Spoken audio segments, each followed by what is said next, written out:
신약성경 332페이지 데살로니가 전서 4장 13절에서 17절 말씀까지 제가 읽겠습니다. 형제들아, 자는 자들에 관하여는 너희가 알지 못함을 우리가 원치 아니하노니 이는 소망 없는 다른 이와 같이 슬퍼하지 않게 하려 함이라. 우리가 예수에 죽었다가 다시 사심을 믿을진대 이와 같이 예수 안에서 자는 자들도 하나님이 저와 함께 데리고 오시리라. 우리가 주의 말씀으로 너희에게 이것을 말하노니 주 강림하실 때까지 우리 살아남아 있는 자도 자는 자보다 결단코 앞서지 못하리라. 주께서 호령과 천사장의 소리와 하나님의 나팔로 친히 하늘로 쫓아 강림하시리니 그리스도 안에서 죽은 자들이 먼저 일어나고 그 후에 우리 살아남은 자도 저희와 함께 구름 속으로 끌어올려 공중에서 주를 영접하게 하시리니 그래야 우리가 항상 주와 함께 있으리라.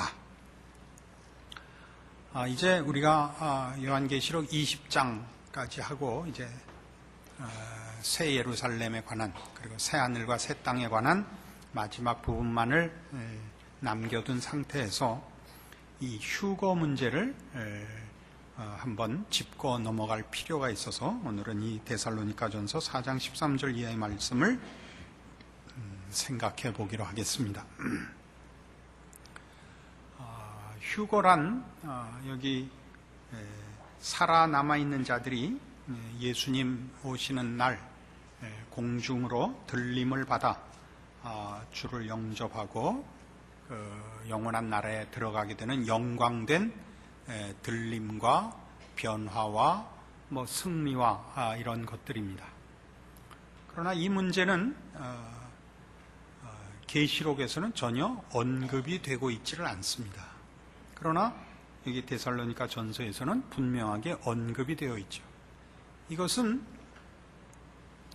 계시록적 입장에서 보면 이건 특별히 언급할 필요가 없었기 때문이고 지금 데살로니가 전서에서는 이 문제를 언급할 필요가 있기 때문이었습니다. 여기 오늘 본 본문의 이 필요는 여러분 그 읽은 본문 속에서 보시다시피 15절에 우리가 주의 말씀으로 너희에게 이것을 말하노니 주 강림하실 때까지 우리 살아남아 있는 자도 자는 자보다 결단코 앞서지 못하리라.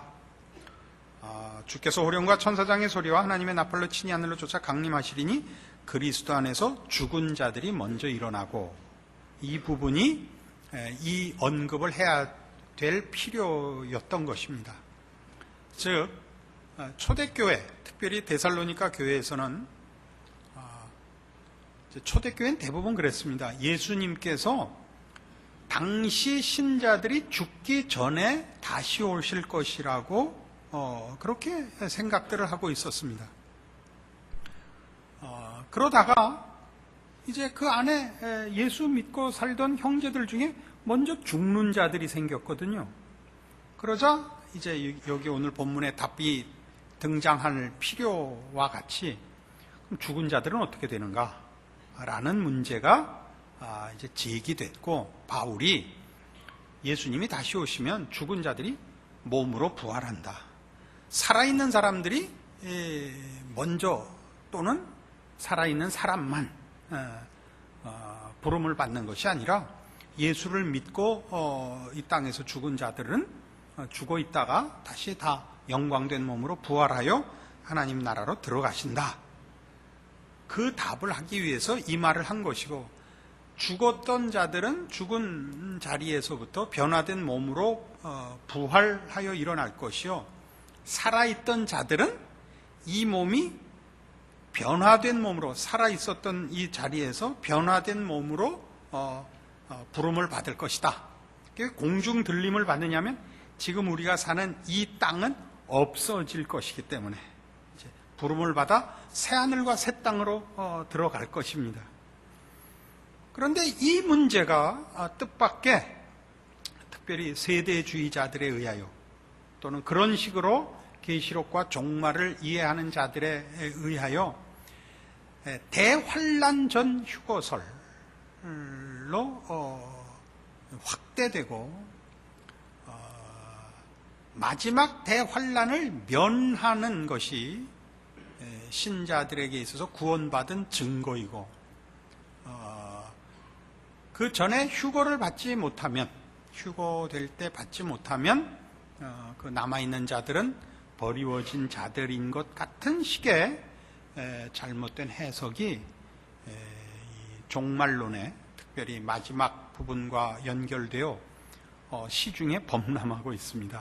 그래서 나중에 길을 가다가 갑자기 하나가 들림을 받아서 없어지고 본인만 남게 되거든, 친구 찾을 생각하지 말고 너나 조심해라 하는 식의 말로까지 이게 확대되고 과장되고 있지요.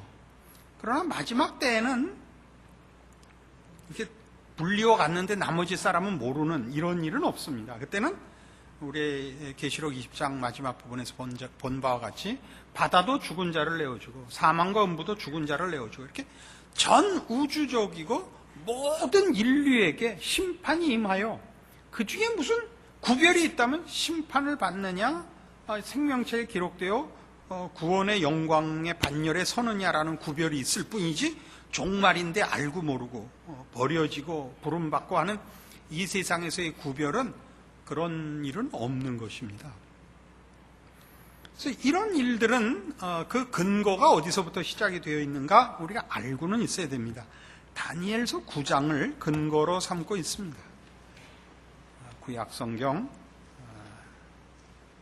다니엘서 9장 24절로 가봅시다.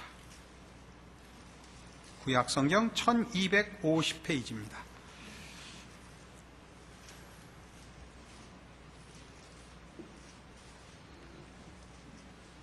다니엘서 9장 24절, 내 백성과 내 거룩한 성을 위하여 70일에로 기한을 정하였나니 허물이 마치며 죄가 끝나며 죄악이 영속되며 영원한 의가 드러나며 이상과 예언이 응하며 또 지극히 거룩한 자가 기름 부음을 받으리라.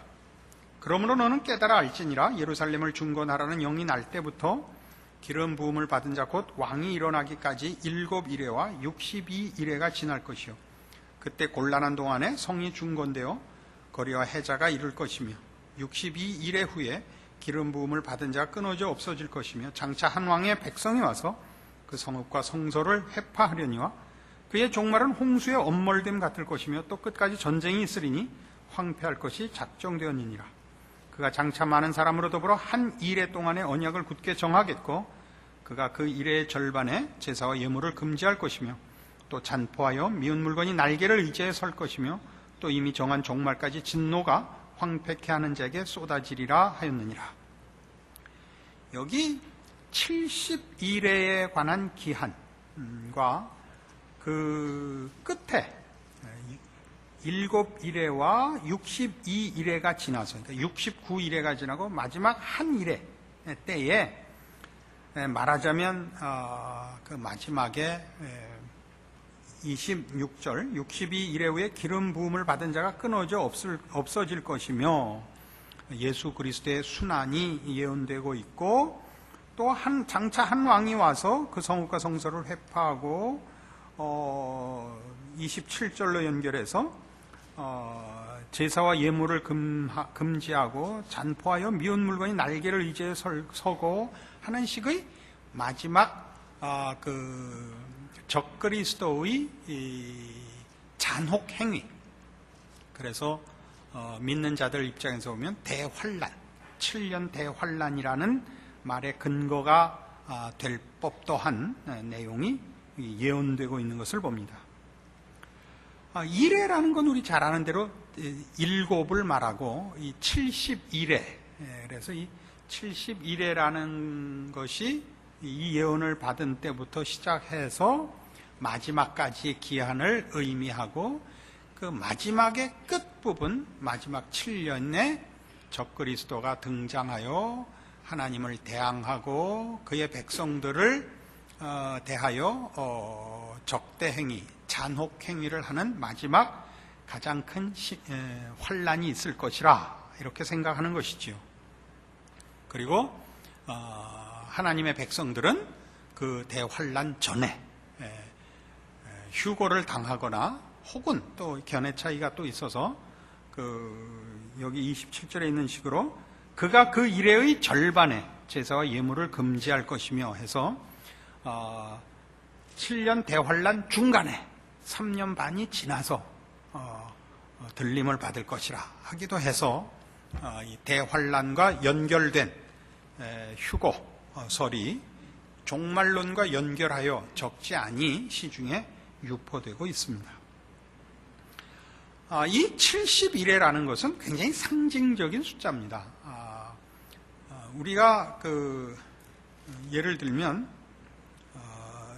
다니엘서 9장 1절에 가시면 메대 족속 아하수에로의 아들 다리오가 갈대아 나라 왕으로 세움을 입던 원년 곧 그 통치 원년에 나 다니엘이 서책으로 말미암아 여호와의 말씀이 선지자 예레미야에게 임하여 고하신 그 년수를 깨달았나니 곧 예루살렘의 황무함이 70년 만에 마치리라 하신 것이니라.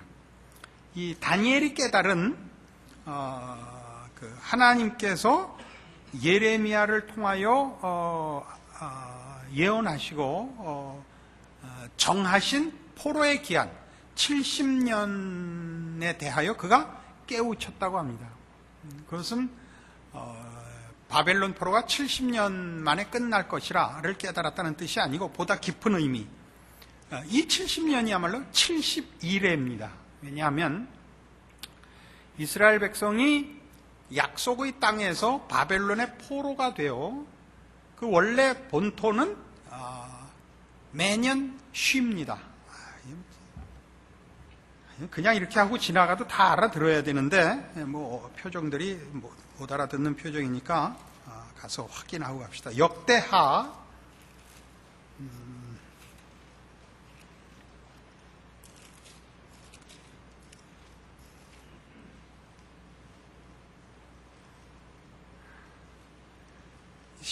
구약성경 717페이지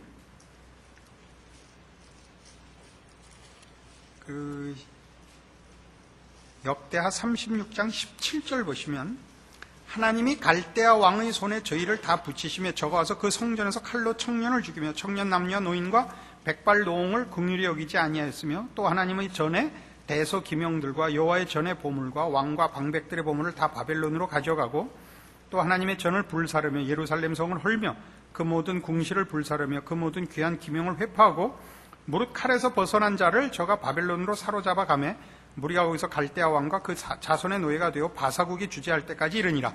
바벨론 포로되는 장면입니다. 그리고 뭐라고 되어 있냐면 이에 토지가 황무하여 안식년을 누림같이 안식하여 70년을 지내었으니 여호와께서 예레미야 입으로 하신 말씀이 응하였더라. 이 얘기입니다. 그러니까 원래 안식년이라는 건 7년에 한 번 지내는 겁니다. 70년 포로라는 거는 이스라엘 백성이 자기 땅에서 바벨론으로 포로로 잡혀와서 땅이 황무하여 경작을 안 하기 때문에 안식년에는 경작을 안 하고 땅을 쉬게 했거든요. 그래서 매년 안식년이 된 겁니다. 그러니까 70년 포로 기간이 70년이 되리라 한 것은 70년이라는 숫자에 관심이 있는 것이 아니라 하나님께서 70년은 7년짜리 안식년을 매년 겪은 70년이니까 사실은 71회가 되는 것이죠. 좀 생각 좀 해봐요. 그런 표정들 짓지 말고.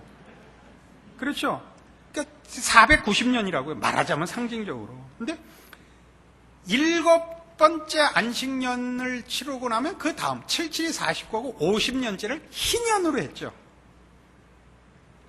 대사면령을 내리고 토지를 돌려주고 종을 놓아주고 대사면령을 내리는 때를 희년이라고 합니다. 그러니까 70년 포로 생활이라는 건 말하자면 뭐냐면 매해 안식년이었으니까 7 곱하기 10인데 그 7이 7 곱하기 7짜리가 됐단 말이에요. 70년이 그냥 70년이 아니고 7년짜리를 70번 한 거라고요. 그러니까 희년 곱하기 10이라고요. 희년의 개념으로 너희가 포로가 되었으나 내가 너희에게 안식년과 희년을 명하여 지키라고 한 은혜와 용서와 회복과 구원을 내가 기억하고 있다. 이 포로되는 것이 끝이 아니다를 깨달았다, 그 뜻입니다.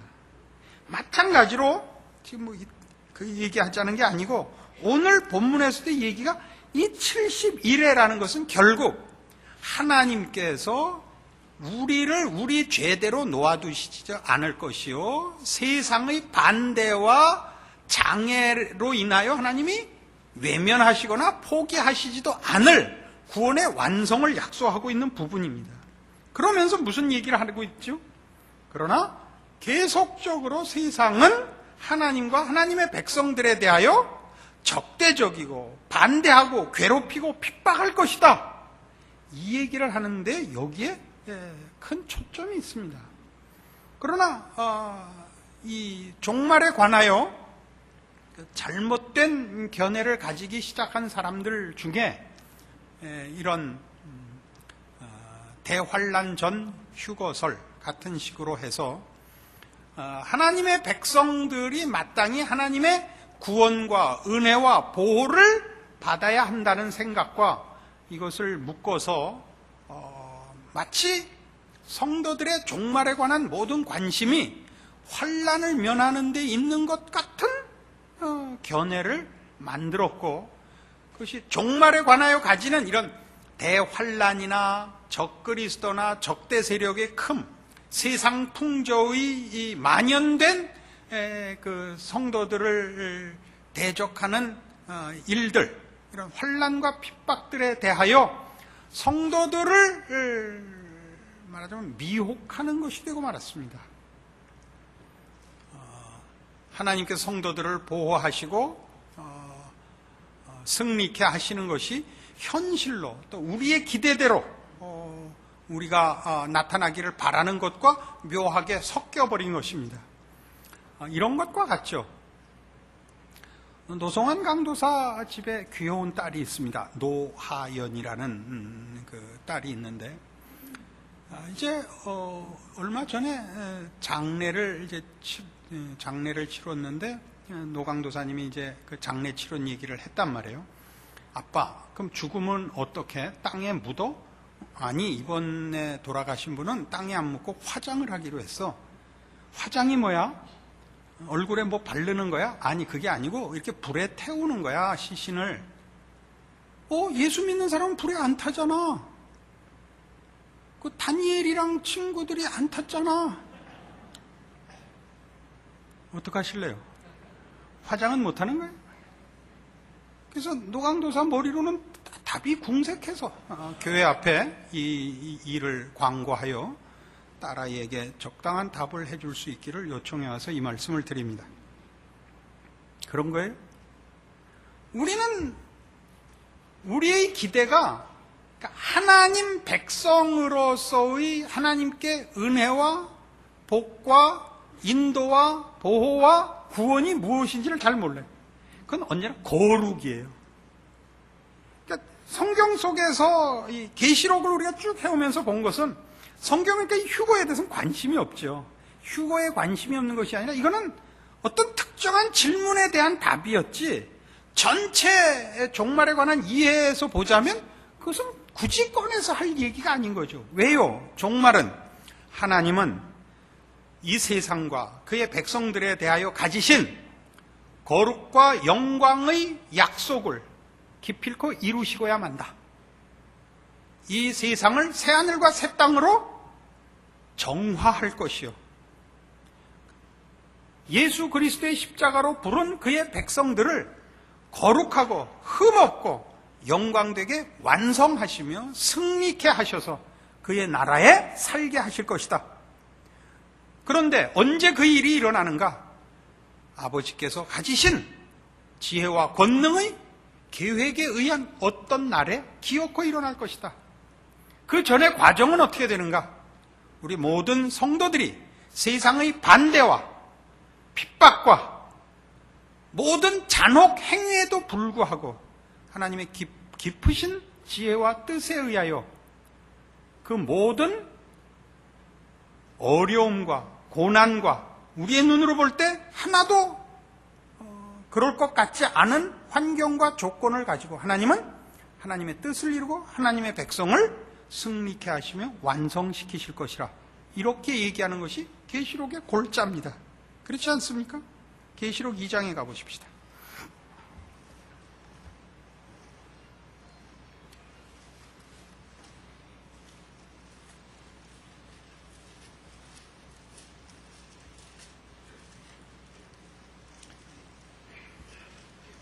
계시록 2장 8절.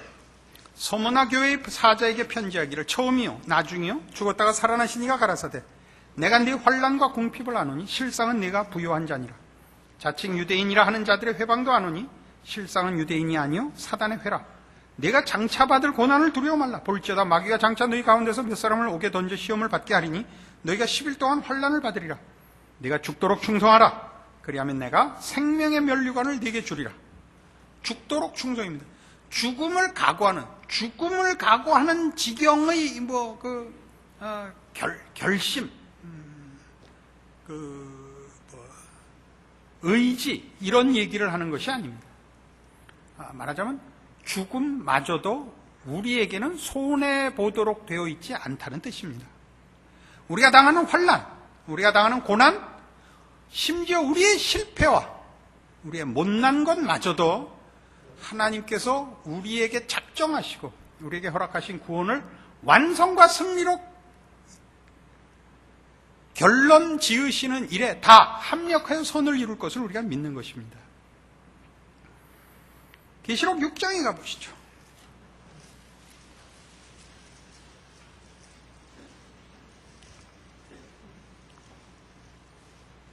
6장 9절. 다섯째 인을 떼실 때 내가 보니 하나님의 말씀과 저희의 가진 증거를 인하여 죽임을 당한 영혼들이 제단 아래 있어 큰 소리로 불러가로되 거룩하고 참되신 대주제여 땅에 거하는 자들을 심판하여 우리 피를 신원하여 주지 아니하시기를 어느 때까지 하시려나이까 하니 각각 저에게 흰 두루마기를 주시며 가라사대 아직 잠시 동안 쉬되 저희 동무 종들과 형제들도 자기처럼 죽임을 받아 그 수가 차기까지 하라 하시더라.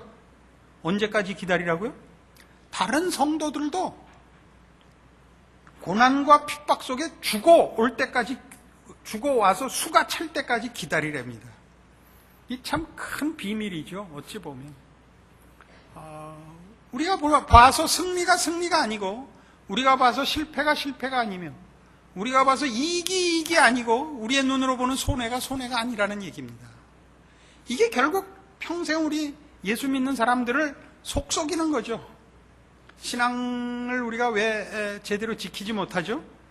하나님이 하시는 일에 대하여 우리가 납득이 가지 않는 것이 대부분이기 때문에 그렇습니다. 성경은 분명히 성도들에게 고난과 핍박 그리고 순교까지 요구하고 있습니다. 신앙이라는 이름으로 목숨까지 희생할 각오를 요구하고 있지 신앙이라는 이름으로 모든 환난과 고난을 면제받는 약속은 없습니다.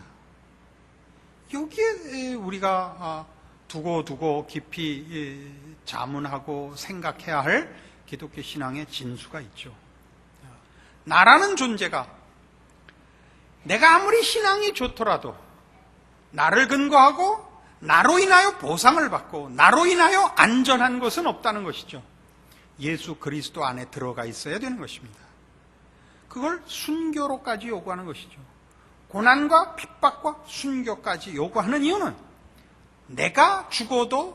나는 죽어도 예수 안에 있는 나는 죽지 않는다를 알라는 것이죠. 이 부분을 깨우치지 못하면 우리는 늘 신앙의 언저리에서 그저 고민만 하는 자가 될 수도 있습니다. 13장에 가시면 13장 8절 이하에 이렇게 나옵니다.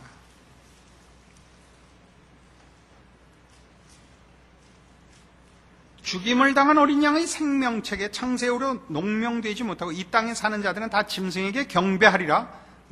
누구든지 귀가 있거든 들을지어다. 사로잡는 자는 사로잡힐 것이요 칼로 죽이는 자는 자기도 마땅히 칼에 죽으리니 성도들의 인내와 믿음이 여기 있느니라. 성도들에게 요구하는 게 뭐죠?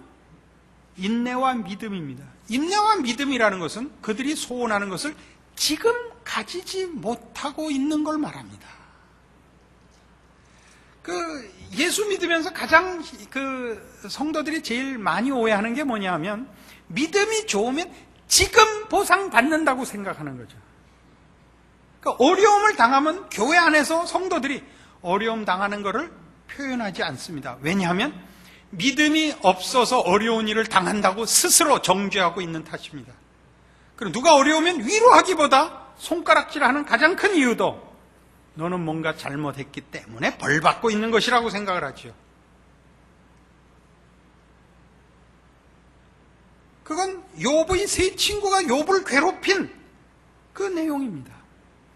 네가 무언가 잘못한 것이 있으니까 하나님 앞에 벌을 받는 것이지, 그럼 하나님이 죄 짓지 않은 사람에게 벌을 준단 말이냐? 이게 세 친구의 얘기고, 욥의 반응은 난 잘못한 것은 없다. 내가 잘못해서 이걸 당한다고는 난 생각지 않는다. 나중에 판정도 세 친구가 잘못한 것으로 하나님께서 판정하십니다. 여기가 기독교 신앙에 있어서 우리가 분명히 넘어서야 하는 어떤 문턱들일 것입니다. 우리 일반적인 종교관, 권선징악적 차원에서 착한 자들은 복받고 잘못하면 천벌을 받는다, 이렇게 간단하게 얘기하지 않습니다. 신앙이란 뭐냐? 거룩해지는 것입니다. 거룩해지는 건 뭐냐? 내가 아니요 예수 안에 있는 내가 나이라 라는 걸 아는 것입니다. 이 말을 알아듣는 사람만 끝나고 2부 순서로 따로 만납시다. 다 표정들을 보니까 못 알아듣는 것 같은데 알아듣는 사람만 모입시다. 송재철 집사님은 우순죄로 끝나고 남으셔야겠습니다. 이게 성경이 요구하는 것입니다. 14장 9절. 또 다른 천사 곧 셋째가 그 뒤를 따라 큰 음성으로 가로되, 만일 누구든지 짐승과 그의 우상에게 경배하고 이마에나 손에 표를 받으면 그도 하나님의 진노의 포도주를 마시리니 그 진노의 잔에 섞인 것이 없이 부은 포도주라. 거룩한 천사들 앞과 어린 양 앞에서 불과 유황으로 고난을 받으리니 그 고난의 연기가 세세토록 올라가리로다. 짐승과 그의 우상에게 경배하고 그 이름의 표를 받는 자는 누구든지 밤낮 쉼을 얻지 못하리라 하더라. 성도들의 인내가 여기 있나니 저희는 하나님의 계명과 예수 믿음을 지키는 자니라. 세상은 누구 손에 있는 것 같아요? 이 짐승 손에 있는 것 같으니까요. 이 짐승에게 절하고 짐승의 표를 받지 않으면 세상에서 살 수가 없다니까요. 우리 지금도 그렇죠, 여러분, 우리 세상을 살면서 보면 세상식으로 안 하면 살 수가 없습니다. 도무지 살 수가 없죠. 그러나 성도들에게 뭐라 그래요? 그에게 경배하지 말래죠. 그럼 어떻게 해야 돼요? 고난을 받아야 되고 심지어 핍박으로 인한 순교를 각오해야 할 것입니다. 그럼 뭐라고요? 성도들의 인내가 여기 있나니 저희는 하나님의 계명과 예수 믿음을 지키는 자니라. 이 싸움입니다. 이렇게 가시면 여러분은 마음의 평안을 얻고 여러분의 영혼이 하나님의 기뻐하심으로 인한 만족을 누리십니다. 이 짐승을 경배하는 자들에 대하여는 이렇게 되어 있습니다. 11절에 그 고난의 연기가 세세토록 올라가리로다. 짐승과 그의 우상에게 경배하고 그 이름의 표를 받는 자는 누구든지 밤낮 쉼을 얻지 못하리라. 저들은 그 죄악된 세력을 힘입어 이 세상에서 활보하는 자들은 영혼 깊은 그 죄책과 공포가 있습니다. 그리고 마지막에 실제로 그 죄에 대한 대가를 치러 영원한 형벌을 받을 것입니다. 저들은 영원한 형벌 속에서 밤낮 쉼을 얻지 못할 것이요, 또 현 세상에서도 저들이 짓는 죄로 인하여 그의 영혼이 늘 황폐하며 곤혹스럽습니다. 우리 예수 믿는 자들이 확인해야 할 싸움이 여기에 있습니다. 신자들이 그 불안과 고민은 어디 있죠? 신앙을 지키지 못하는 데 있지 않습니까? 신앙을 지키지 못하는데. 이 하나님 모르는 자들도 하나님 없이 사는 것이 공포와 불안이라는 걸 저들도 압니다. 그러나 저들은 해답을 갖지 못하고 있고, 우리는 해답을 갖고 있으나 그것을 제대로 지키지 못하여 이렇게 괴로워하는 현실을 살고 있습니다. 이상에서 본 바와 같이 휴거라는 것은 하나님의 백성들이 특별히 받는 보상이거나 환난을 면하게 하는 하나님의 특별한 방도가 아닙니다. 그것은 종말을 우리가 이해하는 데 있어서 중심 주제가 아닌 그때 살아남아 있는 사람들과 죽어 있는 사람들 간의 차이가 무엇이냐라고 묻는 데 대한 답으로 등장하고 있는 표현일 뿐입니다. 게다가 더욱더 환난을 면하는 보상같이 하나님이 그의 백성들을 보호하기 위하여 환난에서 그의 백성들을 뽑아주시고 면하도록 피난처로 안내하는 것 같은 식의 이 기대는 성경이 약속하거나 설명하는 데가 없습니다. 하나님이 너무 하시지 않느냐 그런 생각을 할 수 있습니다. 그러나 우리가 인생을 살면서 이쯤 나이 되면 다 배우는 바와 같이 언제나 고난이 유익이라는 것을 우리가 배웁니다. 고난이 있고 실패하고 모자랐을 땐 우리는 깊은 생각을 하게 되고 형통할 때는 아무 생각을 할 틈이 없었던 것이 우리의 인생의 경험입니다. 하나님께서 우리에게 고난과 심지어 핍박과 순교를 강요하시는 것은 그것이 우리에게 복인 탓이요 그렇게 해서만 우리에게 허락된 구원이 거기에 걸맞는 결실을 하기 때문입니다.